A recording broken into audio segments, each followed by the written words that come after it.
Welcome back to the part 3 of the Dawah Bridge special, Black Pilgrimage to Islam. I have with me a new guest, Brother Ismail Lee South, who's going to join us for the duration, inshallah, of the conversation. Assalamu alaikum. Walaikum salam wa rahmatullah ta'ala wa barakatuh. Thank you Good to for see you, having me, bro. yes. Good to see you, bro. So, we were speaking before the break. Brother Dan Juma was saying about the impact that the individual formerly known as Cassius Clay, now Muhammad Ali, his influence at the time when he was at the height of his professional prowess as a boxer and I would say orator and a teacher, that he had a massive effect on Islam. He was in the middle of that, but obviously because of timing, we had to pay some bills with the adverts. But as you were saying, Professor. Well, what I was going on to say is not only was, like you rightly just pointed out, not only was he a boxer, he was a political activist. He was the man who is credited with the phrase, no Viet Cong ever called me a Nigger. Yeah. I am not going to war. He's the man who said, look, I went and fought abroad, Golden Gloves, came back with my medal, thought I could go into a restaurant in Louisville, Kentucky, where I was brought up, and there was a sign on the door saying, you know, no Negroes allowed. And he said he took off his, well, it is the joke when they said that, you know, he went into the restaurant and they said to him, sorry, sir, we don't serve any Negroes. And he said, well, I don't need them. You know, they all joking. But I don't know if he really, I think he said that was apocryphal. I think he made that as a joke after. That's how we deal with these situations. But he took his Golden Gloves medal and he threw it into the river. He said, and then when they called him up for the draft, he said, look, you know, none of these people have ever been racist towards me. No Vietnamese has been ever racist towards me. Why am I going to fight in this war? It's not my war. And that actually mobilized and it gave added strength to the already, you know, burgeoning protest against Lyndon Johnson. You know, white students, black students, the length and breadth of America. So Muhammad Ali has to also be remembered in the context of Islam, his Islam being a catalyst to his social conscience. And that a lot of us were attracted by that in the Caribbean, in Britain, and the whole notion of the black political factor in Islam was, you couldn't in the 70s, you couldn't untie the one from the other. They were linked. They were inseparable. That, and to me, in my personal opinion, that That marriage or that union, the union. parting of the ways that happened to me was unfortunate. And it came about the more we knew, paradoxically, the more we got to know about Islam, the more we felt it was incompatible with racial politics. There is some substance to that argument. In fact, there's a lot of substance to that argument. But there is another side to the argument that says, yes, we are created in tribes and nations. So, you know the old verse, إِنَّا خَلَقْنَاكُم مِّن ذَكَرٍ وَأُنثَىٰ وَجَعَلْنَاكُمْ شُعُوبًا وَقَبَائِلَ لِتَعَارَفُوا أَكْرَمَكُمْ عِندَ اللَّهِ أَتْقَاكُمْ. You know, you can interpret, there are many ways of interpreting that. I take it like this, brother Bilal. There are some people, I'm going to put it in simple terms, have too much culture. And then there are some people who have too little. Yes. You can't apply a one-size-fits-all concept of you're being too nationalistic to the whole human race. For people who, like Nazi Germany, of course they have a little too much culture in that negative sense. We could stand to do it a little less of that. But on the other hand, when you come to a people who are being alienated from their culture and then told to hate what little they have left, if these people are on a path towards trying to get themselves together, know who they are, that should be encouraged. And that is the problem when they encountered heritage communities who couldn't understand their journey, their path was different. And when I say this, I'm adding European or British, English, white converts too. They couldn't understand that being convert in and of itself was not enough for them to make identically common cause with the African Caribbean convert. Their paths and journeys were different in a lot of ways. And I just want to stop it and ask Brother Ismail if he can concur with any of what I've said. What do you think of any of that? Yes, Come in, Brother I Ishmael. I would say that basically, like, from someone who came into Islam in the 90s, early 90s, whereby we were influenced by people like Public Enemy, Intelligent Hoodlum, Eric B. and Rakim, Big Daddy Kane, who were doing their rapping, and in the middle of their raps they might say Inshallah or Allahu Akbar or read the Quran. So by being someone who came into Islam through that influence, and there was a big influx of us Self as well, man. Self as well. who I came came in that in, era, yeah. Islam like that. So when we came into Islam, it was through identity, because many of us never know our history. We never knew who Malcolm X who he was. So but recently, this is the anniversary of the 50th 50th anniversary commemoration of Malcolm X's martyrdom. So basically, through learning about Malcolm X, so many of us came into Islam. So even the management of one of the most Salafia mosques in South London today, when I spoke to them and they asked them how they came into Islam, they said they used to be a big rap group, that when they heard the same things and they were influenced by Malcolm X, and they all converted to Islam. Now these people now are the management of the most Salafi mosques in South London.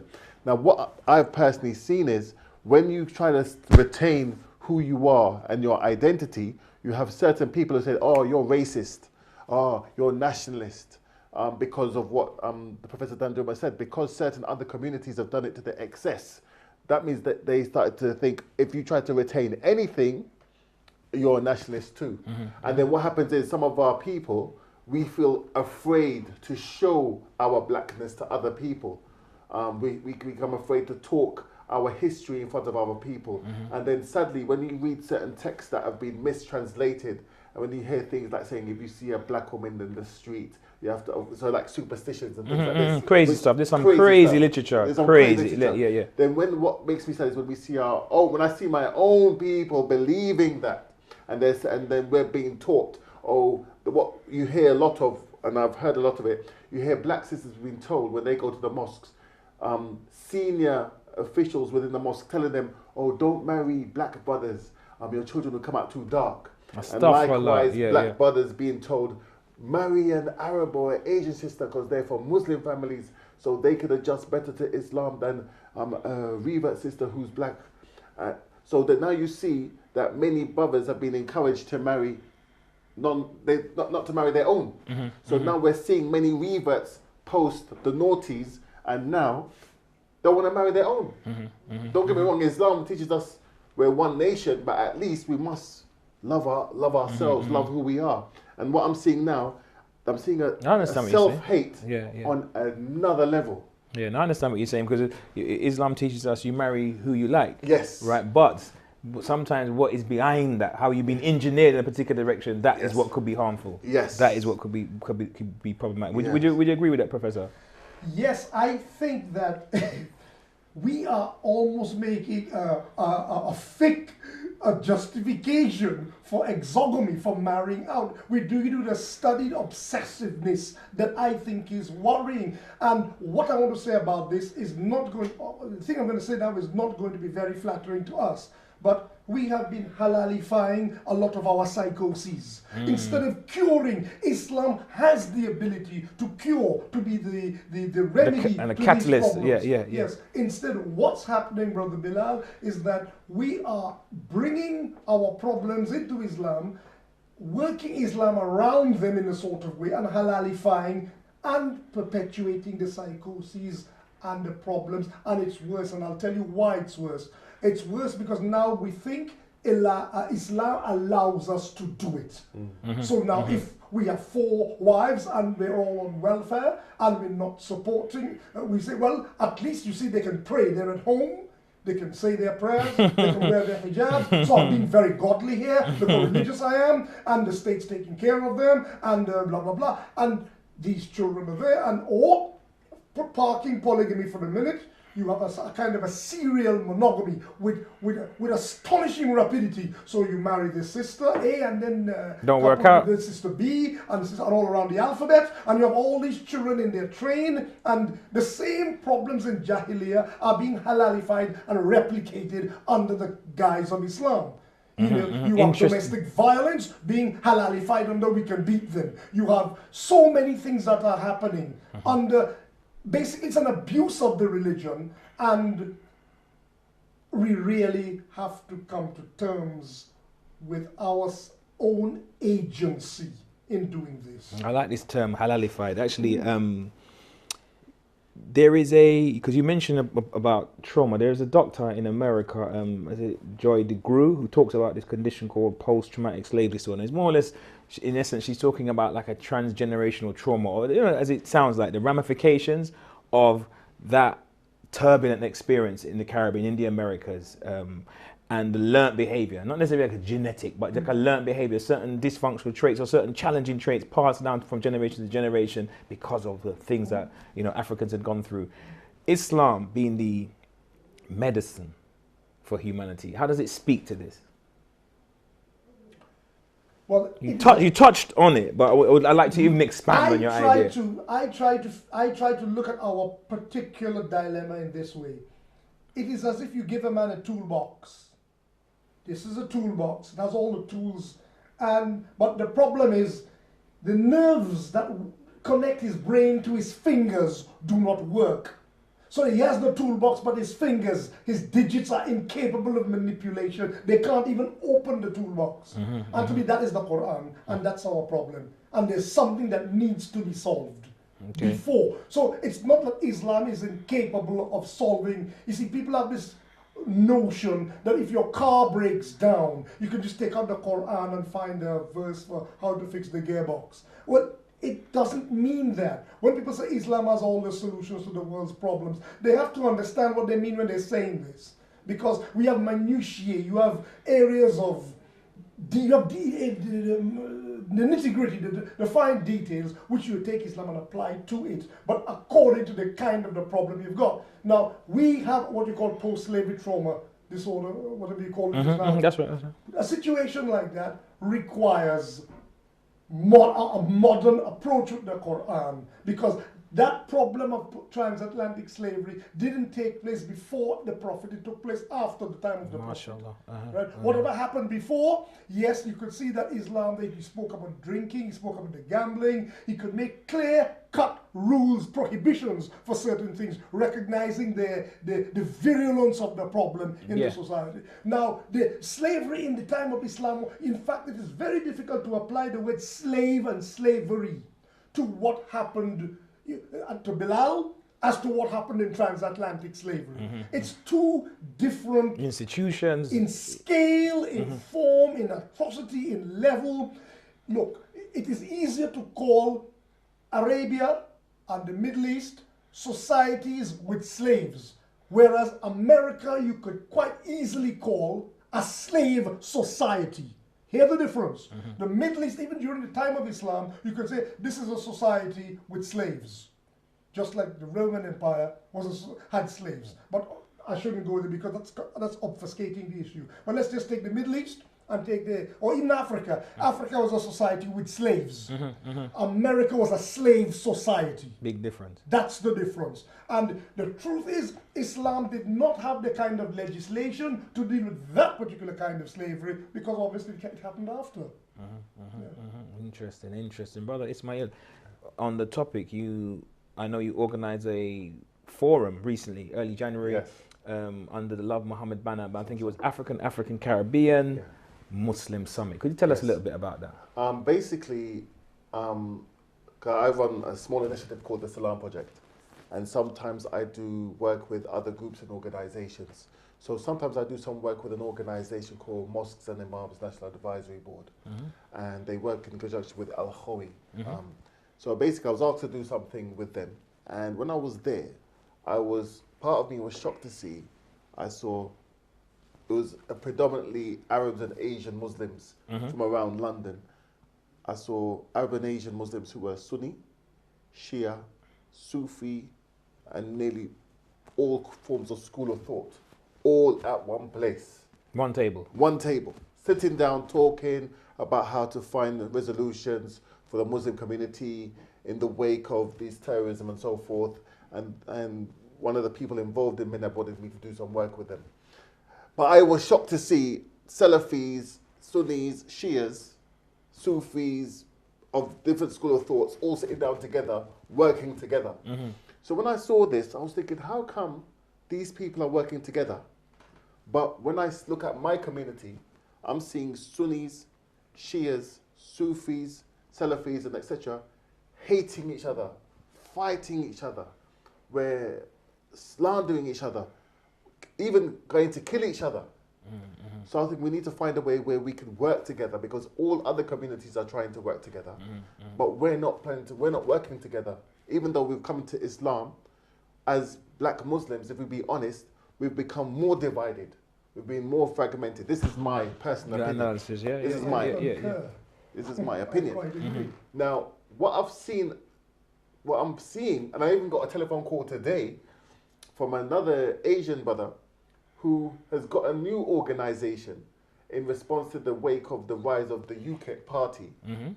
He's gathered a group of Muslims. The organizations he mentioned are same Sunni, Shia, Sufi, all groups, and he's got them all together, working together to challenge the UKIP party and promote Muslims in politics. So anyway, from this I thought we have to find a way of working. I think I know what you're talking about, but we won't go into that. Yeah, alhamdulillah. Alhamdulillah. Good brother. Very good brother. Good brother. So basically, I was looking at my own community, and I was looking at, sorry, before I go into that, I was looking at a brother called Rahul. He's Bengali origin, and he's a community activist. And I've noticed how he works with all of the Bengalis.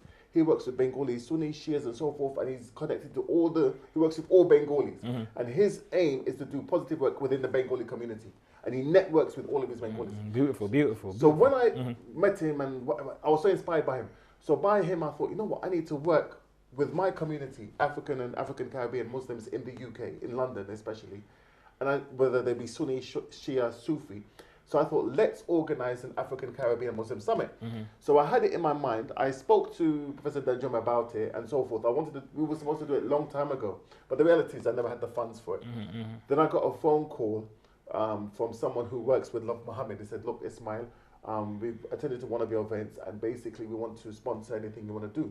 Is there anything you have in mind? I said, I want to do an African Caribbean Muslim summit that gets African Caribbean Muslims, Sunnis, Shias, Sufis, sitting down together in peace, love, and harmony. Because one of the things I think we lack among us is love. We don't love each other. And don't get me wrong, I'm not Mr. Lover man. You're not Senior Love Daddy. I'm not Mr. Lover, halal style. But anyway, I'm saying we don't really love each other, and I'm talking myself included.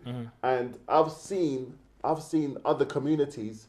They're different school of thoughts, and they're different groups and sects, but they find ways of working together. So anyway, that's why we thought let's do the African Caribbean Muslim Summit. So we had Sunnis, Shias, Sufis, Salafis all come together, and we have lectures from Professor Danjuma. We had Sheikh Hassan, we had Brother Rashid Rose, and we had Sheikh Mohammed Zakaria, and also we had poetry from Brother Ahmed Ikhlas, and we had a non-Muslim people as well, Brother Robin Walker, who's an African historian, and Sister Keita, who's a descendant of Mansa Musa. MashaAllah. So basically, this was just the aim, was to promote unity. We said, look, you're Sunni, you're Shia, you're Sufi, you're Salafi, we're all African Caribbean, let's find a way to work together. So alhamdulillah, we made a first step by the brother from a Salafi-inspired mosque in Acton, came over to Sheikh Zakaria, who's a Shia, and said, let's find a way to work together. So just seeing the brothers reached out in Islam, and he came over and hugged him, if I correct it. I was shocked, because part of me was thinking, do I really want to do this? Is this going to cause me? How is this going to play out? How is it going to play out? Because the reality is, I know people say things about the Nation of Islam. What happened was, I never tell everybody this, the Nation of Islam contacted me, I remember a brother called Hakeem, 2 weeks before, and they said that they want to be part of it as well.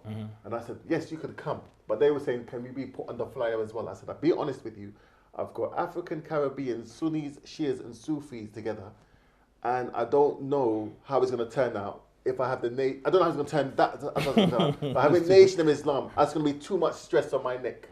So can you please forgive me? And I can't. Just come. So anyway, they took it personal, but now they're saying they want to be part of it. So that was nice. But I just think that so dialogue and sitting down at the table is the way forward. That was the way forward. Yeah. And because I'm seeing a lot of our sisters are financially suffering, and sometimes we have to go to these, with all due respect, Arab and Asian organizations. And the reality is, no disrespect to them, and I understand where they're coming from. They're looking out for their community. So we need to find ways where we can look out for our community, and especially our sisters. As Brother Rashid Rose always talks about Islamomics. That's it. Economics. Islamomics. Many of us are among our community, because people say, "Oh, black brothers don't know." But I've met many black brothers and sisters who are entrepreneurs and who are working professionals, who are lecturers, academics. But what I've noticed, we're not connecting. Okay. We're not. There's no network. So the potential, the barak of Allah is there, but it's not being met. Not yet. Not yet. So Not the yet, intention is to find a way where we could build a network among the academics, among the business people and the entrepreneurs, amongst the working professionals, so we can benefit our community.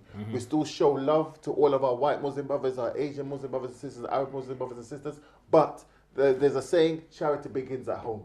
We're giving charity to everything but everyone else, but we're not benefiting ourselves, and we're not really, as a community, giving a good impression of Islam to our non-Muslim African Caribbean brothers and sisters. Great point. So bring in the professor. Bring in the professor. Bring in the professor. Bring in the professor. I always say this.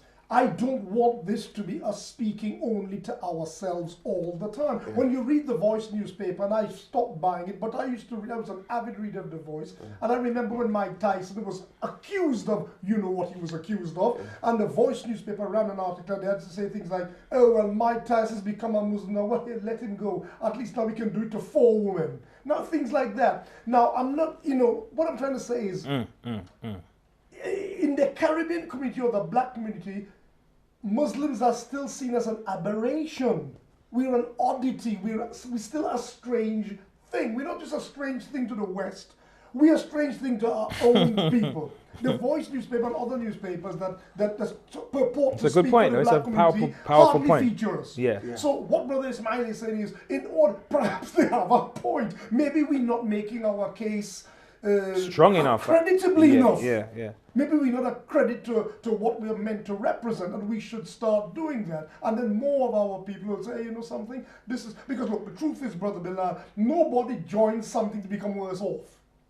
Indeed. However you want to measure goodness. Well, however you measure success. Nobody wants to, you're dressed like a ragtag and bobtail in the streets, and you expect our people, no, look at me, I'm wearing my African clothes, but I choose to wear a good embroidery and so on. I'm not going to go down and wear the worst of thobes and look like some cast off from some Arab play. Look, they were our brothers in the depth of, which is wool, by the way, in the depth of winter, our brothers are wearing Chinese-made thobes. Up to the, and all their ankles, and they get all arthritis in the old ankle. It sounds like I'm targeting one particular sect of Muslims. I'm not doing that because I love them for the sake of Allah. But what I'm saying is, we are importing cultural ideas wholesale without using our own discrimination, our own minds. Scrutiny, lack of scrutiny. We'd rather dress like an Asian or an Arab than an African. We'd rather do it, and then if it comes to it, we dress like a Westerner rather than an African. As if there is something wrong with being African, and that's what I was saying to you. In the 70s, we got rooted. We get back to this. Come on, now, bring it home. Bring it home. I'm going to come to it now. Before you get the second part of the program, we were talking about the connection. Now, I'm going to confess quite, without concealing it, I'm a Pan-Africanist. Yes. I am a Pan-Africanist. I'm not going to conceal that from anybody. That's my stall set out there. I believe, look, if you can find a greater connection with the Ousmane and Fodio people, the people of Al-Hajj Omar Tal of Senegal, the people of Hamad Bari, Suleiman Bal, I can call the roll call of Islamic African scholars and reformers is immense. And there is so much knowledge they've put out there. Groups like the Jahanke, the self-help organizations that spread Islam into the forested zones of West Africa. Among the people, the Manding Jula forming their groups, the Soare group of people in Sierra Leone and Liberia. Right? The amount of good work these people did. So it's not just about the royals, the Mansa Musas, and the Sunjata Keiters, the big royal empires of Ghana, Mali, Songhai, and Kanem-Borno. It's about them too. It's good to speak about our nobility and our royalty, but we had people, missionary groups of Africans, working quietly as traders. They weren't sitting there on the dole. They were trading in villages and giving dawah at the same time. They set up a school. They taught children to read and write in Arabic. We're sorry to jump in. We're approaching that end. And I would like you, in maybe 2 sentences each, to summarize and to leave the audience with a takeaway gift.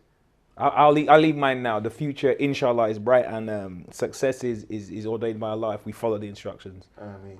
And I pray that African and African Caribbean Muslims in the UK find a way to love each other and find a way to work together and find a way not to blame other communities for what they've done through their hard work, but find ways of positively working to build our own community. That's right, Professor. UK.